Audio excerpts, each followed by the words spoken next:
Now, brethren, I hope you're ready for a marathon, because we're dealing with the prophetic significance of the feasts of Yahweh in the month of Ethanim, or Ethanim, not Tishri. Tishri came from Babylon. Look at your scriptures, Ethanim. The 7th month in the Hebrew calendar starts next week on Thursday. And everything today has been leading us today towards that. The Feast of Yom Teruah. And I was asked to speak and preach this sermon on the prophetic significance of the feast days of Yahweh, but with emphasis on the 7th month. Now that might sound a bit daunting, but I hope by the end of this sermon you will share with me the fantastic gospel message that these days contain. So whether you've been keeping the feasts like me since I was a little boy, or whether you're new to the faith, I hope and pray that you'll find something today that you will take away, something that touches you. Because in many ways, this is the most important thing I've ever said in my life. And I'm not playing that down. This is the most important message I've given to the most important group of people ever in 54 years. Because that's how important this is. It's the conclusion of the plan of the great Almighty. So I've got 2 objects. To place the emphasis on the meaning of the holy days of Yahweh in the context of the new covenant, with emphasis on the 7th month. And I'm asking you, as people here, as the congregation of the body of Messiah, to prepare for the holy days. That's what we're doing today. If you haven't worked it out, everything today is focusing towards next Thursday and what Thursday means, and what Thursday means 10 days later, the Day of Atonement, and then the Feast of Tabernacles. But more importantly, I'm asking you also to prepare yourselves now to be ready for when these events actually start to take place in the world around us. Because that's the bigger message that I've got to bring to you. This is no academic exercise. This is about you meeting your Maker. And when we get to the end of this service, you will realise why I have made that statement at the beginning of this. We've got some detail to go through first. I'm sorry, there's detail, but we've got to lay some foundations. And if I lay these foundations in the first part of this sermon, then you will see where I'm going to in the second part. So it's 2 parts. Part 1, the foundations then. Actually, do you want to put that first screen on? There we go. We're going to need to look at this. As with all my sermons, there's 4 of these to look at. This is the first. But first, we need to lay down the foundations. And my first principle to understand is found in the New Testament. And it's in Hebrews chapter 10. It's in verse 1. If you want to turn to that, then please do so. You see, the Torah, the teaching, the writings of the Old Testament are a shadow only. The new covenant understanding is different. We've got to understand that the days that were celebrated by ancient Israel were different. We can't go back to tabernacles and temples and killing animals and making offerings in that way. Yeah? That was done. And Hebrews chapter 10 tells us that. There's no golden period. Sometimes they used to look back at David's era, when David was around, and they'd say, bring back those, or Solomon's temple, the great glorious temple, because Yeshua is even more. He's greater, he's higher, he is the reality. He's not the shadow. That was the shadow. And that's what Hebrews 10 is telling you. So let's read this. For since the law has but a shadow of the good things to come, instead, the true form of these realities can never, by the same sacrifices that are continually offered every year, make perfect those who draw near.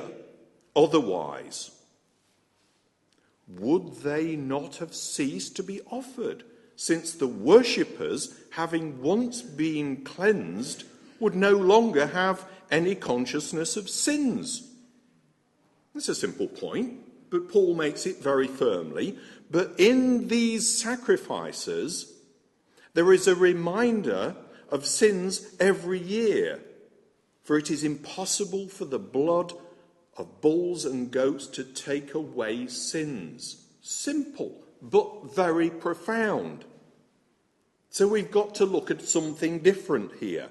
Consequently, when Messiah came into the world, he said, now, Paul is quoting from Psalms 40, sacrifice and offerings you have not desired, but a body you have prepared for me. This is Yeshua, a body you have prepared for me. In burnt offerings and sin offerings, you've taken no pleasure. There we are.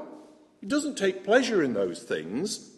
Then I said, Yeshua said, behold, I have come to do your will, O Elohim, as it is written of me in the scroll of the book. He's quoting there directly to say, right, this is the reality now. Paul is saying this is the reality.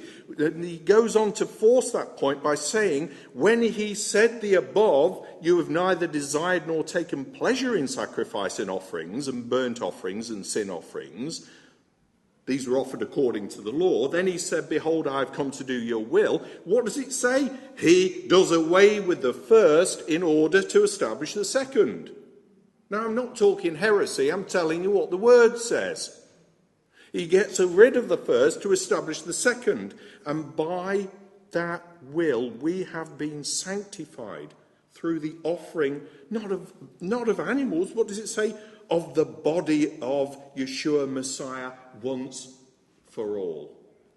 Now that is what it says. That's the new covenant understanding that we've got to apply to those days there. Right? No Old Testament there, but this is the teaching. The Torah has to be very clearly understood. We cannot understand what Paul is writing unless we understand this. We've got to understand what Yeshua did when he was explaining these things. In other words, the Old Testament is a shadow only. It's important. It's the foundation. We're not observing the feasts of Yahweh in the same way as the days of Moses. There was a change. The teaching of the Torah is universal, though. And so many people miss this vital point. They say the law's done away with. No, the law was changed. But the truth is always the truth, isn't it? It's always the truth. What was true then is true now. Yahweh says, I change not.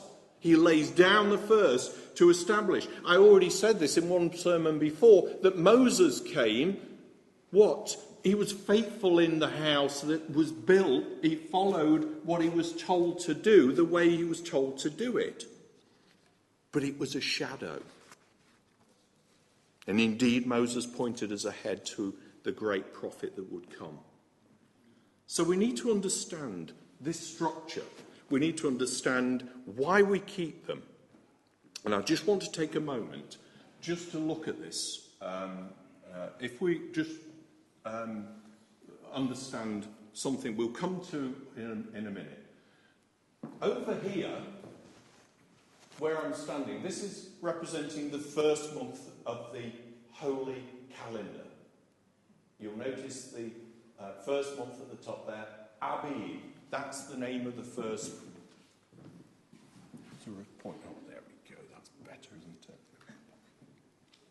There we go. Can we see that? Abib. Right? Okay. It means spring, essentially. But it's also to do with that little grain.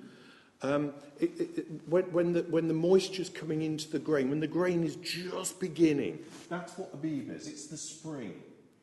And you'll see the days down here on this side, 1st, 10th, 14th, 15th, 21, 22nd. They represent the days of the month.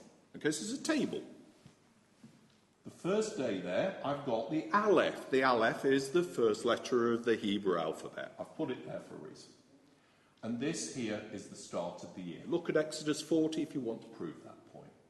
And that's actually, I was telling David earlier, that is the point at which the tabernacle in the wilderness was first set up, on that day. Exodus 40 finishes with the tabernacle set up there. On the 10th day they were told to take a lamb, and on the 14th day it was killed. And then there were 7 days of unleavened bread between the 15th and the 21st.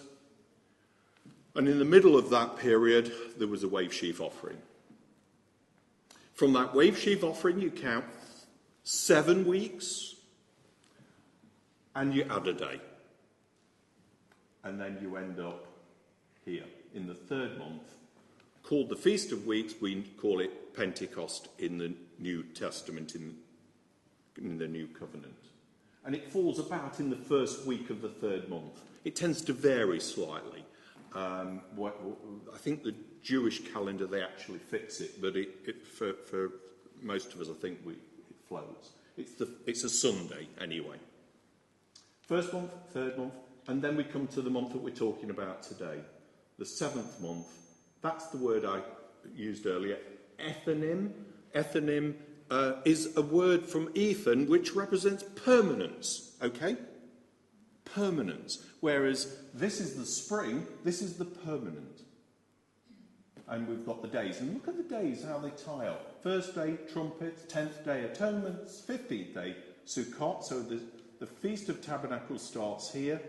The last day of Sukkot, and then there's an 8th day, which is the final bit that's tagged on. And if you notice on this chart, and one of the reasons I wanted to use this chart was that you can see here, you see the 15th, the days of unleavened bread start on the same day that the days of tabernacles start. And it's interesting, isn't it, when you see it like this, and you compare it, you can actually see the 1st month and the 7th month mirror each other. It's a sort of symmetry that's being created.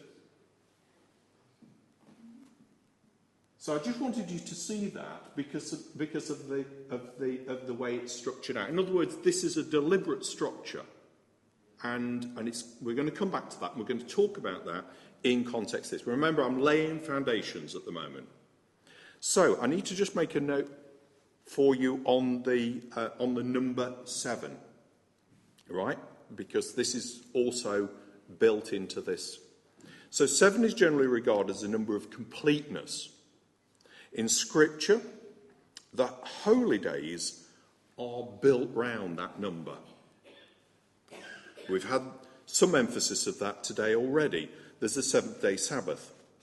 There's the Feast of Weeks. That's the 7 times 7 to get to the Feast of Weeks. 7 weeks of 7.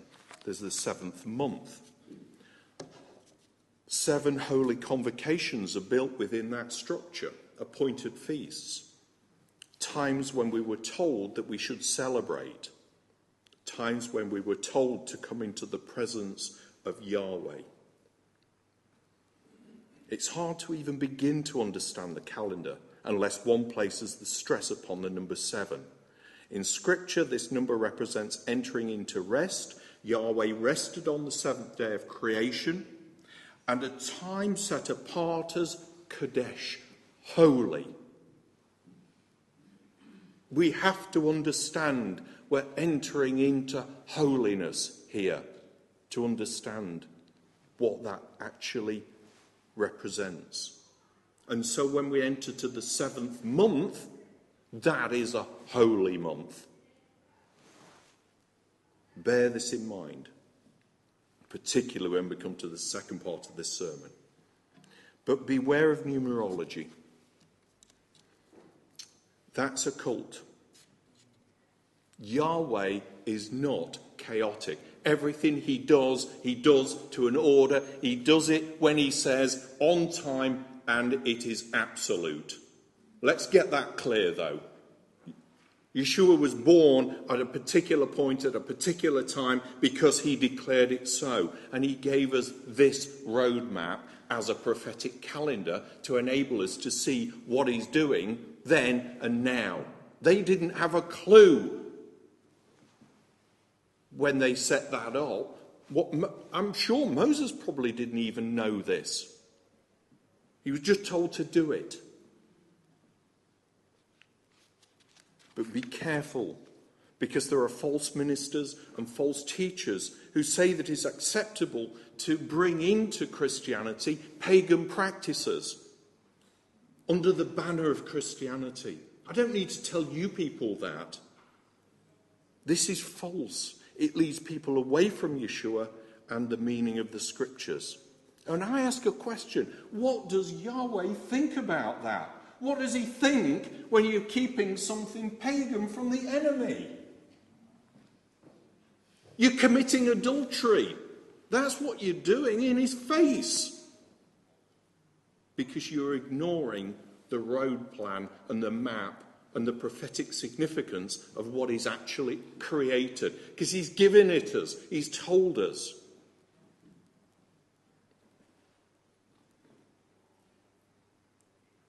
You see, my next point is that he's appointed the time and he's appointed the place, not man. And we go back to Genesis 1 verse 14 to establish this particular point. Genesis 1 verse 14. It says this, and Elohim said, going back to my last sermon, let there be lights in the expanse of the heavens to separate the day from the night, and let them be for signs and for seasons, for days and years. Signs are oaths. That's the Hebrew word. But the Hebrew for seasons is a moed. Signs and seasons. Appointed times and places for meeting. You see, Genesis 1 verse 14 predates this. It predates the law. But it emphasizes a universal principle that Yahweh has set the heavens in place as a reminder of appointed times. That's the point I'm trying to get at here. He's the one who declares it. So with the holy days, they are signs and for seasons appointed by Yahweh himself. He has appointed these days, not man.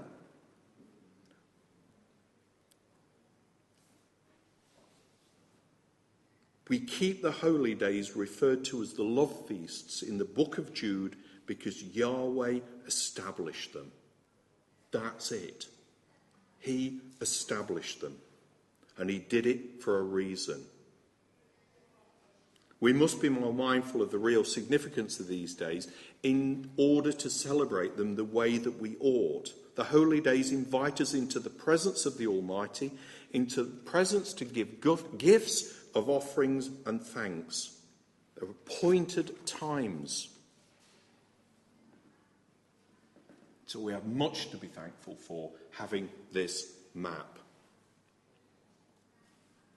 So we need to approach it with praise and thanksgiving. Being prepared and ready. But also we need to be obedient. Obedience is important. I hold that we can't understand the covenant of Yahweh unless we enter into obedience. The Torah is for our benefit. It is for our benefit, for teaching and for learning. And do you remember what Paul said? Now, I'm going to quote here from Romans chapter 7, a New Testament concept. Or do you not know, brothers, he says, for I am speaking to those who know the law. Again, I lay it before you that you've got to know the law to understand what Paul is saying, because that's what he says. In other words, look at it the other way round. Effectively, if you don't know what the law says, then you won't know what I'm speaking about. You've got to know what he's saying. You've got to go back to understand this. Paul was writing to those who knew the Torah, not those who didn't. The Torah is good. I know I keep emphasizing it. It is good, and it is good for us to obey it and to follow it. But we need to put the perspective into the new covenant. This is not, as the world will tell you, legalism. I'm not preaching legalism, salvation by works. What I'm telling you is that we, in honour and glory of the Father, come before him to worship him in the way he said, at the times he said, when he said, how he said. That's what I'm telling you. And that's very, very different to somebody who thinks that they can do something their way by creating something the way they create it and expecting then their maker to listen. He's not going to do it. He's just not going to do it. He says, you come to me at the appointed time, at the appointed place, and I will then hear you. And we'll see this in a minute, that this is exactly the point I'm driving at. The Torah is good. But if we don't know about the feasts and are observing them, then we don't have a hope of understanding what on earth they actually mean. So it goes without saying that the expression of Psalm 111 verse 10 is the fear of Yahweh is the beginning of wisdom, a good understanding have they who do his commandments. Do his commandments. Not legalism. Does it make sense? Yeah? Does that make sense? It's not legalistic. It's not forced or contrived in any way, but it's a willing and thankful spirit, the spirit of love. Then we will find the truth, because the law will be written in our hearts and in us in accordance with the way that the new covenant was established. That's the first principle. I will write my laws in their hearts and minds, because you will want to do it, because he's declared it to be the way it is. I'm telling you the truth. That's it. Next, and we've had this one already at the beginning. Sister Val started with us. There are described in the book of Revelation 2 resurrections. 2 resurrections. Separated by 1,000 years. This is a foundational principle, but we need to understand what this, and you'll see where I'm coming to on this, but this point in laying a foundation, my point number 4 is there are described 2 resurrections. And I want to just look at that, if you've got your Bibles there. This is where Val quoted from, I believe, is in Revelation 20. Revelation 20, verse 4 to 6. Revelation 20, verse 4 to 6. It says this: they came to life and reigned with Messiah for 1,000 years. Okay, just read that again. They came to life and reigned with Messiah for 1,000 years. So somebody's come alive, yeah? What does that tell you? It means they were dead. Somebody was dead. And they came to life and reign with Messiah for 1,000 years. Then it says, the rest of the dead did not come to life until when? The 1,000 years had ended. So that tells you that this group over here came to life before that 1,000 years, and this group over here came alive after the 1,000 years. That's simple enough to understand, isn't it? But it's very clear. Blessed and holy is the one who shares in the first resurrection. Well, it tells you what the names are here. Okay, so this group over here, who came alive at the beginning of the 1,000 years, this is called the first resurrection. Pretty obvious. Over such, the second death has no power. Right, they're alive forever. That's what that's saying. This first group in the first resurrection are eternally resurrected forever. They've eaten from the tree of life. That's it. Over such, the second death has no power. So that means the group in this lot over here, there's a second death possibly. What does read that? That's what that says. There's a second death possibly. It has no power over the first group. So, two separate events. First resurrection, rest of the dead. Separates them is 1,000 years. Foundational, but very important. I want to add, we should be aiming by the grace of Yahweh to be here. We do not want to be here particularly. So where do you want to be?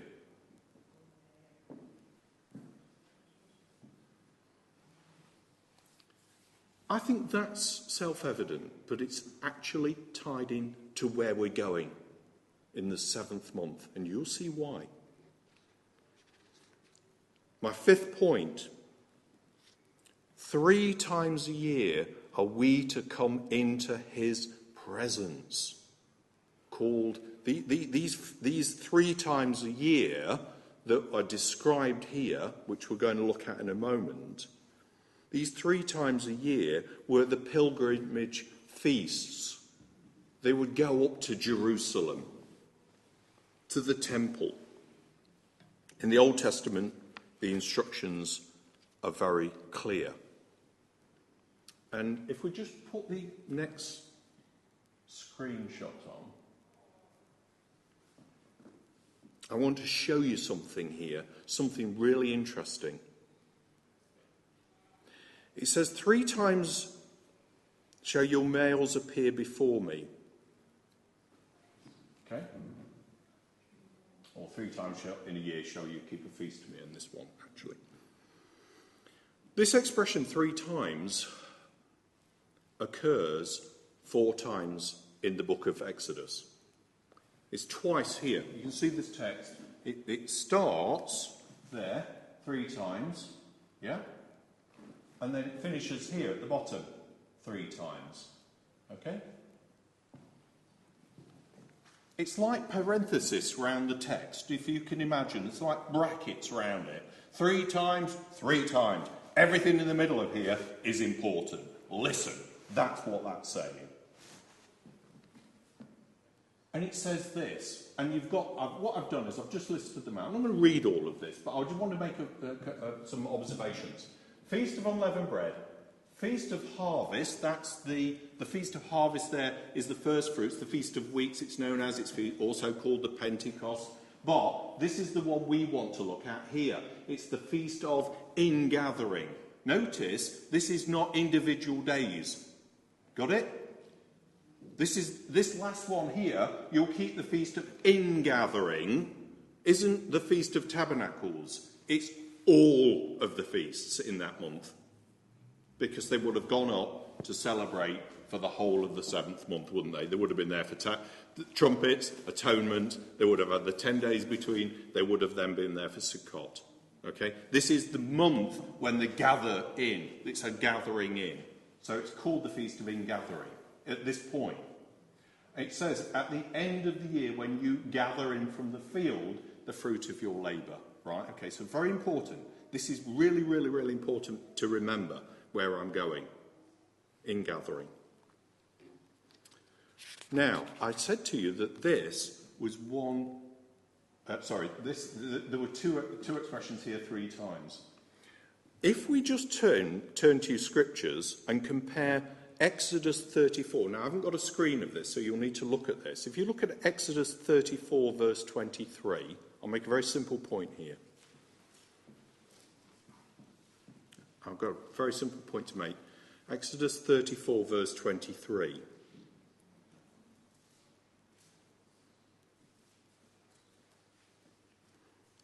And it starts again by saying, 3 times in the year, 3 times in the year shall all your males appear before the Master Yahweh. And if you go on just a little bit further, it says again 3 times in the year. So there's your second. There's another one of these 3 times, 3 times. Now, I could never understand when I was younger why the scriptures were written like this. It makes sense, well, why don't you just say everything in that bit, and then you wouldn't have to go switching over here to read it again? Because there's a point to be made. You see, if you read this section in Exodus 34, it says this. It doesn't set the feast days out. He's talking in context to the feast, but he says, for I will cast out nations before you and enlarge your borders. No one shall covet your land. That's what that says in there. Well, what does that mean?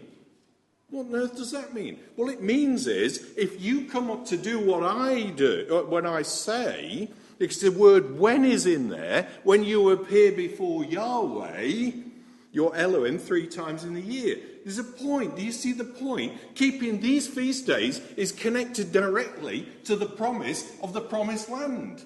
And I hadn't understood that before, because the 2 ideas are actually connected. The feast days make us his people, because we come into the appointed time, at the appointed place, when he says, by the way, if you do that, then all of those people will be out of the way, and you will be able to come and worship me. Because they will not be able to oppose or stand against you. Get it? Just to get that idea. Simple enough idea. But actually the bit in the middle is really interesting as well.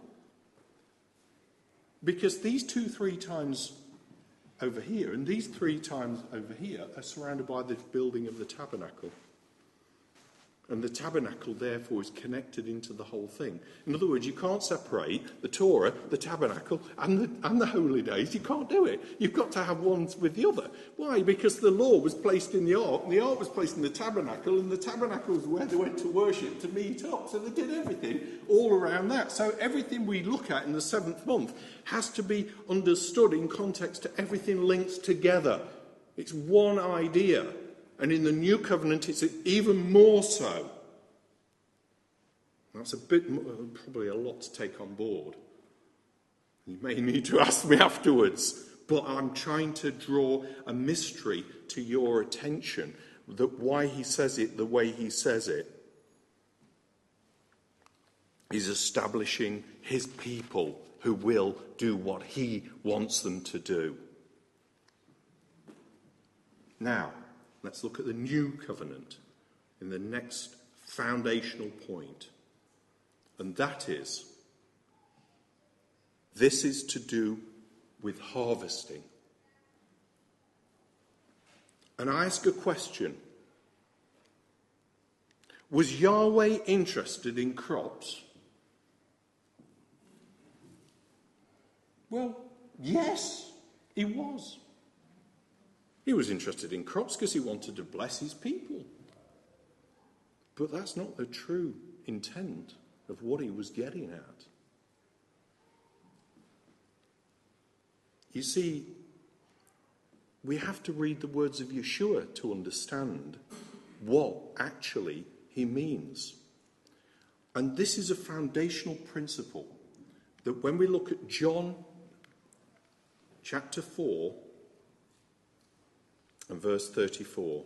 John chapter 4, verse 34.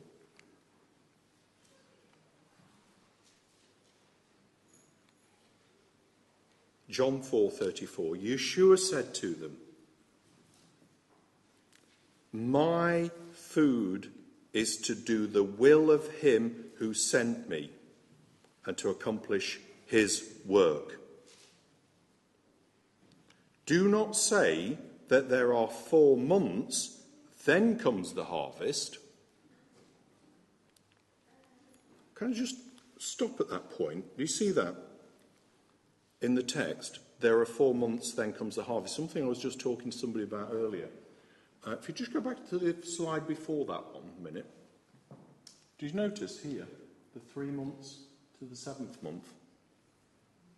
Guess how many months there are between those two? 4. What is he talking about here? Don't say that there's 4 months to the harvest. That's the harvest month, isn't it? 7th month. We've already said it's the month of ingathering. So that means he was speaking here. He was speaking around the 3rd month. And therefore he was speaking around the idea of the first fruits. And that's the context of what they're saying here. Because he goes on to say, "Look, I tell you, lift up your eyes and see that the fields," he's making the connection, "the fields are white for harvest already. The one who reaps receives wages, gathering fruit for eternal life, so that the sower and reaper may rejoice together." And then the saying holds true. One sows, another reaps. I sent you to reap for that which you did not labour. What's he talking about? Fields and crops? No, he's talking about people. He's talking about people. He's talking about the people who would come into a harvest. And so we can see that connection here being spoken of by Yeshua. He's made a really subtle point, hasn't he? But nonetheless, he's made the connection for us. He's connected people to a harvest of ingathering, and he's referring to the months in doing so. And so I think that's a very, very foundational principle. He's teaching us, setting down a doctrine. This doctrine is, we're looking at a harvest of mankind. And I want to just finish on this point about harvest of mankind by looking at Revelation 14. Revelation 14, verse 14. And this is made more complete when we understand now this statement. Revelation 14, verse 14, on the harvest theme. And he says this, "Then I looked and I beheld a white cloud, and seated on the cloud one like the Son of Man, with a golden crown on his head and a sharp sickle in his hand. And another angel came out of the temple, calling with a loud voice to him who sat on the cloud, 'Put in your sickle and reap, for the hour has come, for the harvest of the earth is fully ripe.'" He's connected it again, hasn't he? Revelation verse 14, chapter 14, verse 14. The earth is ripe. He's connecting the harvest to people. He's telling us that this is a time. And if you read it, it says fully ripe. They're ready. My people here in the first resurrection are ready. They've made themselves ready. They're prepared. And they're waiting for Yahweh. And they're waiting for Yeshua to come down in the same way that he went. They're waiting and they're ready because the earth is ripe and ready to be harvested. If you go on to the second reaping, just a little bit down from this text, if you follow the text through, then it says, "Then another angel came out of the temple in heaven, and he too had a sharp sickle. And another angel came up from the altar, and the angel had authority over the fire." This doesn't sound too good, does it? "And he called with a loud voice to the one who had the sharp sickle, 'Put your sickle and gather the clusters of the vines of the earth.'" This was a different a different idea, for the grapes are ripe. Now he's talking about grapes here. And he did, but what did he do? He threw it into the great winepress of the wrath of Yahweh. We got this group over here. We want to be in this group. First resurrection. Hello. We want to be in the first resurrection. We do not want to be with this group. There's two next to each other. The two harvests here. Harvest of mankind. Point, the foundation. You need to understand that. Yeshua was the first fruits, and those who wait at his coming are also the first fruits. That's what this is saying. So, if we then look quickly, I'm going to be fairly quick because of time. If we look at 1 Corinthians 15 verse 20, I'm just going to read this. It talks about the resurrection from the dead. But in fact, Messiah has been raised from the dead, the first fruits of those who have fallen asleep. And then it says, but each in his own order. Messiah, the first fruits, he's the first. Then it is coming, those who are his. And then it talks about, then comes the end over here. Get it? There's definitely an order that Paul understood by understanding these days. He connects it. Yeshua connects it. We know that there's a harvest of the earth. And those are the foundations I wanted to lay to start this. There's appointed time and place. Number 7 is important. There's obedience, there's resurrections, there's 3 times a year we're to appear, and there's a harvest of mankind. Yeah? Does everybody get that? I mean, it may be new to a lot of people, this. Some people may know it. I'm sorry if I'm just preaching to the converted who already know that. But I think it's important you have to have this foundation to understand what I'm saying. Yeah? Has everybody got that? Right. Does everybody want a song? Does everybody want to stand up for 2 minutes while we have a song? Let's sing. Let's sing for a minute.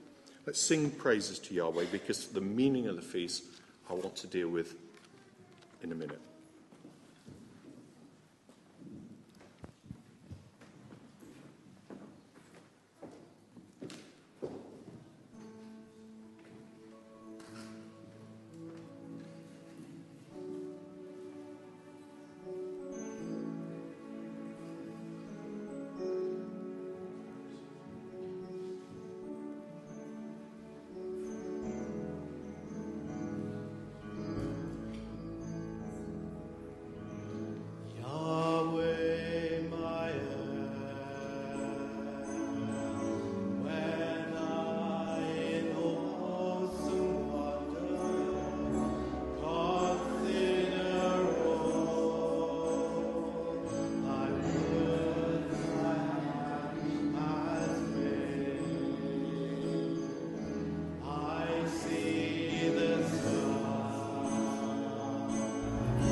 That is such a fabulous, fabulous hymn. So, part 2, brethren. I needed a break just to make sure you got some air in your lungs and the Spirit was moving with you and that you could feel what I'm going to say next. Because we're going to come on to the meaning of the feast. Could we have the third screen? You see, what we've got is simply, so far, we've established the foundations, the appointed time and place, the number 7, the obedience, the resurrections, the 3 times a year we're to appear, and the harvest of mankind. And this is what it represents. The first coming of Yeshua. He came as a baby, died on a cross. It didn't make sense to anybody at that time. But he fulfilled that first month. And nobody is going to argue that that wasn't the case. He then went away after 40 days of being resurrected with them. And for 10 days they were on their own. In the upper room that day when they were together, the Holy Spirit descended and they spoke as the Spirit gave utterance to them at that point. And that was the birth of the church, Pentecost. But you see, the second coming hasn't been fulfilled yet. And that's where the world misses out, because it doesn't keep these days. And there are these periods that need now some explanation. So you'll see there are 4 holy convocations listed there. Trumpets, atonement, tabernacles, 8th day. I've separated tabernacles from the 8th day for this purpose because I think it is right to do so. I'm getting a nod from somebody who obviously agrees. So I must be right. Trumpets, atonement, tabernacles, and the 8th day. And I think there's a reason that they're in that order, and I'm going to explain it now. We're going to just briefly touch on each of those days, because that's fulfilling my brief, but then we're going to put it all together. You see, the first day of the month of shouting, this is a day of loud noise associated with the trumpet. It's not just trumpets, it's shouting. It's shouting. Is it a day of mourning? No. You see, we can look at the scriptures and find an example of this in Nehemiah. In fact, we sang it. It was sung today, this was. How the Spirit works with this group is amazing. You might not have noticed it, but these words in Nehemiah chapter 8, verse 9 to 12. And Nehemiah, who was the governor, and Ezra the priest, the scribe, and the Levites, taught the people, this day is holy to Yahweh. He's talking about the first day of the 7th month.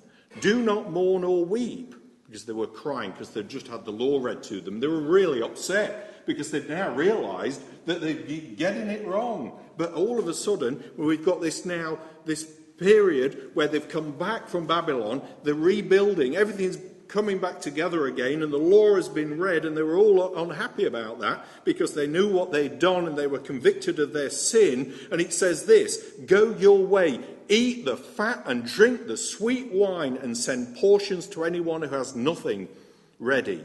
For this day is holy to our Lord, and do not be grieved, for the joy of the Lord is your strength. Is this a day of sadness? No, it's a day of rejoicing. And indeed, it's a day to shout. It's a day to blow a shofar. Why would you do that?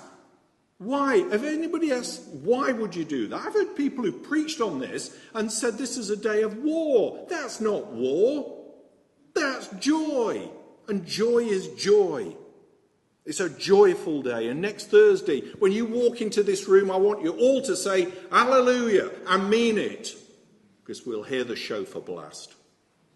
Because the Lord himself, as it says in 1 Thessalonians 4 verse 16, for the Lord himself will descend from heaven with a cry of a command, with the voice of an archangel, and with the sound of a trumpet of Yahweh. And what does it say? And the dead will rise. Now I'm making a connection here between Yeshua's second coming and what happens at the first thing that happens. What do we know? The first thing of the first month, the first day of the seventh month, What do we know? We hear a trumpet and a "Come alive, you dead!" or something along those lines. Rise, resurrected. And what are you going to do? I'll tell you what I'm going to do. I'm going to shout. Like I am now. I'm going to shout. And I'm going to praise him. And I'm going to be there for him. Because if I'm in this first resurrection where I want to be, everybody in this room wants to be there. Because when you hear me shout, when we stand together on that day, on that first day, it's going to be joyful. Because we know we've made it. We know there's no second death. We know we're in the first resurrection. That's why the Day of Trumpets is there. And I can see the smiles on your faces. And you're with me, aren't you? Because you want to be there too. You see, the point of the sound of the seventh trumpet, of the last trumpet, is celebrating the resurrection from the dead. But I want to add something about this day. There's an uncertainty about this day, by the way. Can I just tell you something about this day that you may know and you may not know? This is the only holy day that actually appears at the first day of the month. And the problem is this, that in the ancient times, they didn't know when the month started. Because it could be 29 days or 28 days or 30 days. They had two witnesses with a trumpet. And they looked for the moon. And when they saw it, they blew the shofar. Because they didn't know the day or the hour. They didn't know the day or the hour that this was going to happen. Does it make sense? The day or the hour is this day, the Day of Trumpets. Now, we're quite used to it because we've got lots of equipment telling us when this is going to happen, that's going to happen. But this day, they didn't know until the trumpet, the shofar blast was heard. Because then they knew that the witnesses had seen the crescent moon beginning the month. And that should make some sense of Matthew 24. But concerning that day, an hour, no one knows, not even the angels of heaven, nor the Son, but the Father only. He set it up the way he set it up. That is fantastic. And if you want the verse, it's Matthew 24, verse 36. And by the way, if you just go on to verse 40 of that Matthew, it does say this. Then two men will be in the field, and one will be taken, and one will be left. Over here. Where's he gone? Where's he gone? Where's he gone? He's gone. The trumpet sounded. He was ready. Yeshua came. Now, some people call this a rapture. I'm not talking about rapture here. I'm talking about the first resurrection. That's what the scriptures call it. He's taken. So we know that after this taking, this first resurrection, there's still people around. And they're going to witness that. So that's the Day of Trumpets. It's a holy day. And I believe there's a prophetic significance. Hugely, hugely prophetic significance in those points. And I think that's why there is a day of shouting and loud blasts. And I can't wait for that day. I can't wait for that day. Just know what's going to happen when you see that day. After this, we then come to the 10th day, known as Yom Kippur. And this is very, very, very different. This is very, very, very different. This is a day to be solemn. You see, there's a reason for that. In the Old Testament, Aaron would go in once a year to offer blood sacrifice for the people, for himself, for his family. And he had to offer this once a year. It was a very specific. It was the time he went into the most holy place. We saw it in the video earlier. The most holy place where the Ark of the Covenant was. It was only once a year. There was one event. And this is the most holy of all of those events. But I want to make some observation about it. Remember we said, this is new covenant now. We need to find a meaning for this day in the new covenant. Now, to do this, I want to just pull on your knowledge of the scriptures. And I'm going to put two ideas together. The first idea is that when we see the book of Revelation at the beginning, in the beginning of the book of Revelation, what do we see? We see Yeshua walking in the lampstands. What do the lampstands represent? The churches. What are we in now? Church. So where is he ministering to?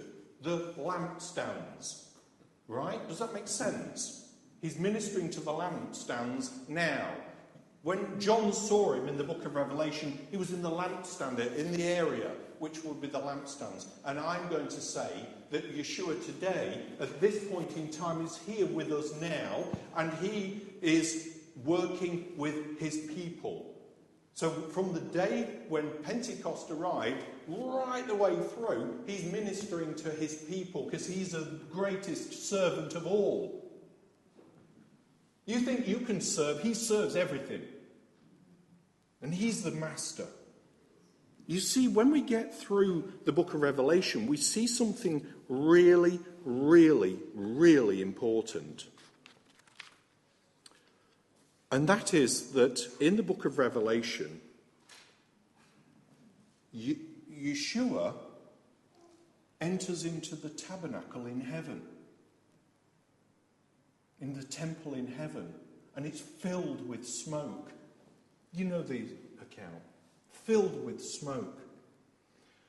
And out of that temple comes the veils of the wrath of Yahweh.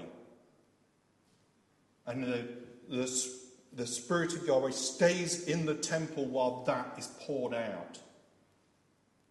And I'm going to say to you now, that if you look at that event in Revelation, we go from the lampstands in now to make the atonement. That's what that is. When he actually goes to offer his blood, he's died on the cross, but he's actually making atonement. This point in the book of Revelation, it's a future event. We know that because it has to be done after his second coming. In the order of sequence. But what comes out of the temple at that point? Well, I'll tell you what comes out. It's wrath and it's destruction upon this earth, and it brings this earth to complete destruction. You see, that has to happen.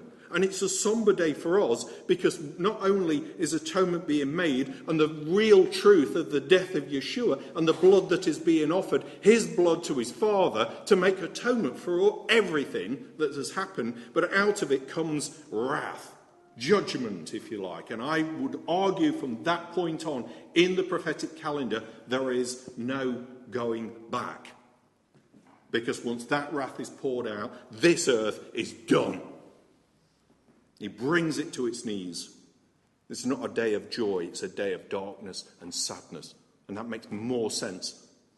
It's a sad, sad day after it starts the period of wrath on mankind.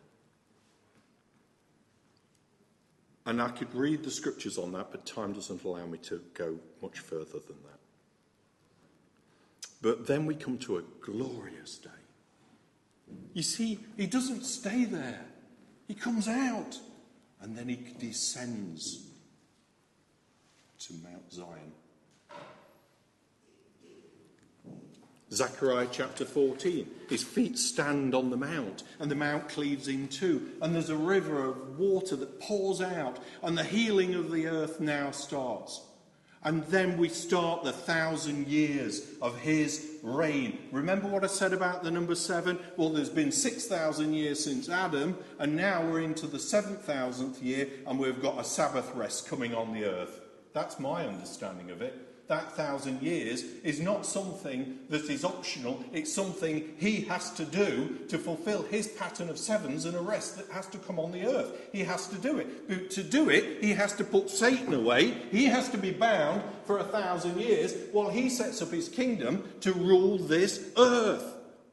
That's why it's called tabernacles, and it's not finished yet. You see, tabernacles are temporary. It's not a finished product. It's not the finished item. This isn't the New Jerusalem. This is a tabernacle period. It's when he rules for 1,000 years on this earth. With who? The saints. With those who were with him at that resurrection. He's resurrected. He brings judgment on the earth. 1,000 years, and now he's ruling. And at the end of the 1,000 years, what does it say? It says Satan will be loosed again. Well, why does he do that? Why does he do that? Because you would have thought he's locked him away. Get rid of him. He doesn't. Because he's still got a part of the plan that's not been finished yet. We had a first resurrection. We had a wrath and a judgment on the earth. We have 1,000 years of glorious rule of Yeshua on the earth, and then we start the 8th day. Because at the end of that 1,000-year period, remember, 7 complete, 7 days, complete period, 1,000 years. The Old Testament, we know that the temple was completed in the 7th month. The dedication of the temple took place in this month, by the way. I don't know whether you know that.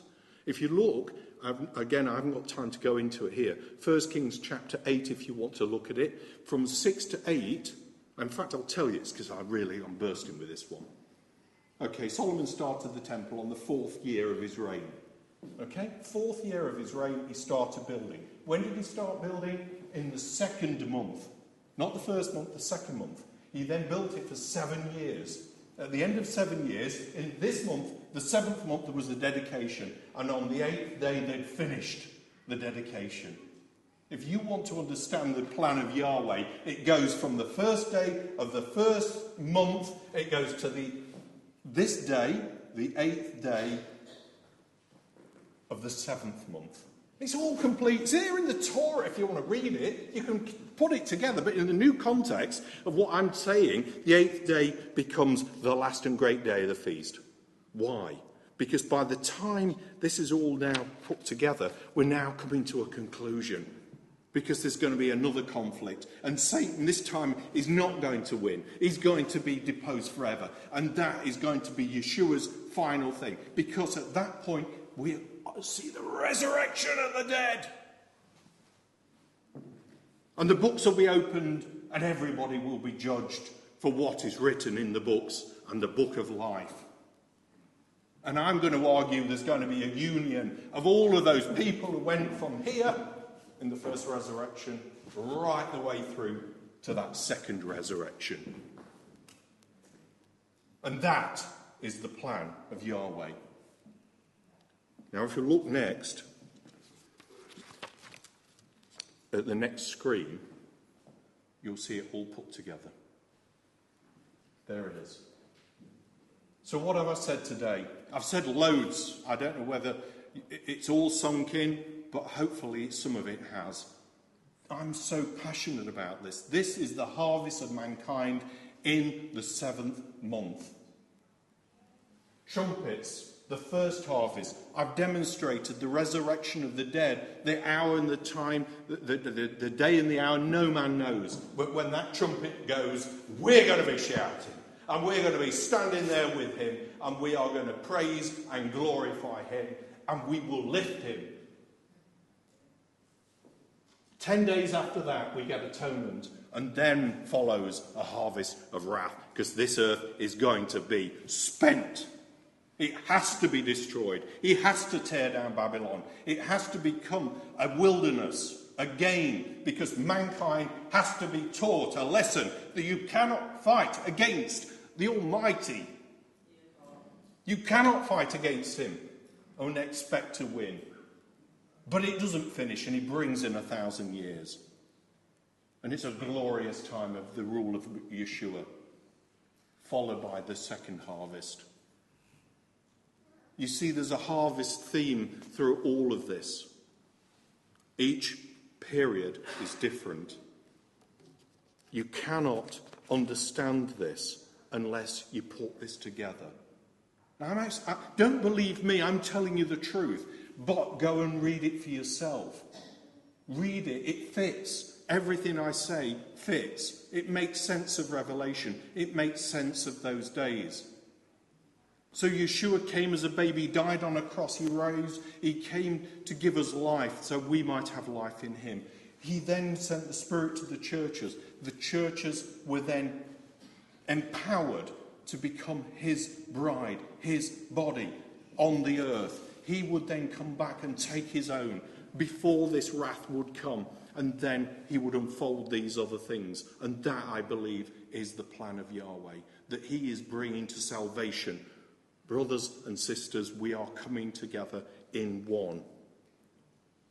Yahweh has established his feasts as signs, prophetic signs, to lead us to him. To remind us. To keep us focused on track. Bring us back into fellowship with him. They're sacred times to come into the presence of Yahweh at his appointed times, to feast and to bring offerings and to praise and thanksgive and everything else that we can do by his Spirit. So this year, enter into the feast with love in your hearts. Reflect and meditate on the meanings of the days I've given you. Look at your own life and examine yourself before this feast. Remember, you want to be in that first resurrection. Seek an understanding of this prophetic message. Again, I'm just showing you what I believe to be an understanding of how this fits together. Declare his coming and share his blessings. That's what this message is about. It's a good news, isn't it? Yeshua will come back soon. Be ready. Be wise. And give blessing to him, because he will be with us again. But next time we see him, he will be glorified. And as it says in the book of Revelation, hear what the Spirit is saying to the churches. Amen.